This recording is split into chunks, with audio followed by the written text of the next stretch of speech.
Assalamualaikum warahmatullahi wabarakatuh. Kami dari kelompok 4P5 perwakilan dari kelas 10I yang beranggotakan saya sendiri Alfika Karisma Hanum. Saya Oki Oktavia Anggraini. Saya Ahmad Laharia. Saya Iswaldi Fabian Wiryawan. Saya Lulu Syafa Fadila. Saya Muhammad Ilfirakil Sidki. Saya Fian Maestro Firman Ilahi. Kami di sini akan mengeksplor kearifan lokal yaitu Candi Rimbi yang berada di Wonosalam, Jombang, Jawa Timur. Yuk ikuti kegiatan kami.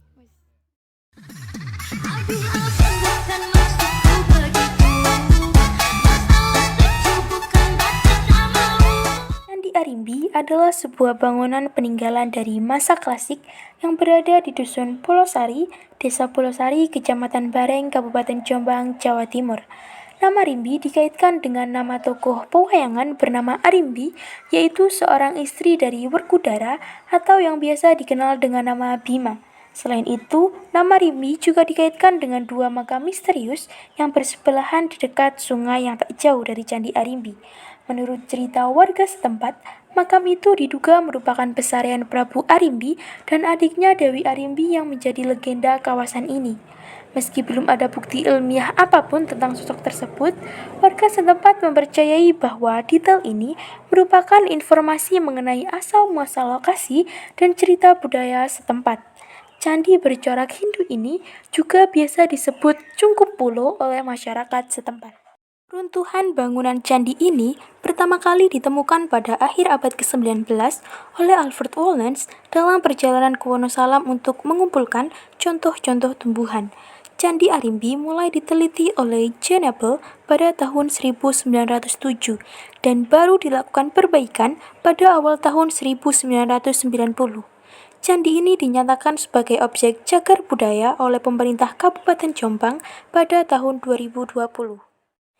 Candi Arimbi sendiri berbentuk vertikal yang menggambarkan konsep Gunung Meru, dengan kaki candi merupakan penggambaran kaki gunung, badan candi menggambarkan bentuk lereng gunung, dan atap atau puncaknya adalah titik tertinggi yang menggambarkan puncak sebuah gunung.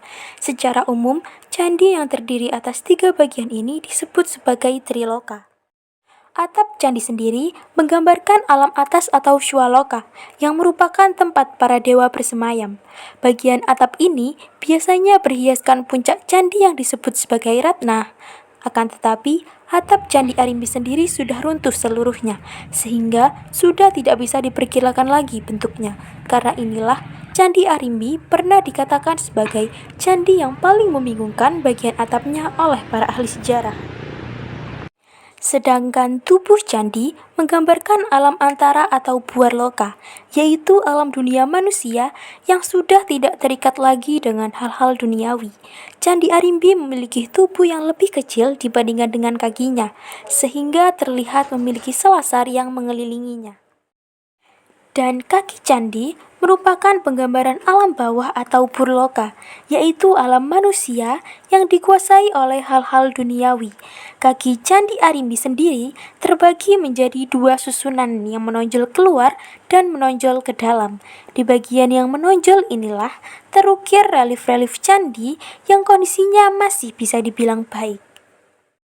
Relief pada Candi Arimbi sendiri dipisahkan oleh satu panel gambar makhluk mitologi yang sampai sekarang masih diperdebatkan spesies pastinya. Beberapa ada yang mengatakan mirip dengan anjing, kambing, kelinci, atau bahkan hewan-hewan yang lain. Penduduk setempat juga mengaitkan bentuk ini dengan legenda Gua Ngesong sebagai asuh kakek atau anjing kakek yang dulunya kerap mengganggu penduduk setempat. Dari MAN 1 Jombang ingin mengeksplor kearifan lokal Candi Rimbi. Apa latar belakang sejarah pembangunan Candi Arimbi? Candi Rimbi dihubungkan dengan nama tokoh pewayangan. Nama Rimbi, nama tokoh pewayangan istri Raden Werkudara yaitu Dewi Arimbi. Di sebelah barat Candi Rimbi terdapat kuburan Dewi Rimbi. Candi Rimbi mempunyai ruang tempat arca Parwati. Arcanya sekarang berada di Museum Nasional Jakarta. yang melukiskan Tribhuwana Wijaya Tunggadewi Ratu Majapahit yang ketiga, yang memerintah pada tahun 1329 sampai 1350 Masehi, abad ke-19. Cukup dari itu ceritanya.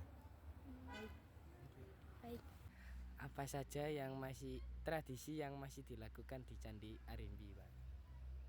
Kalau di sini tradisinya ya kalau ada orang hajatan itu pasti bawa ambeng ke sini, itu tradisinya. Sekian eksplor kearifan lokal dari kami. Wassalamualaikum warahmatullahi wabarakatuh.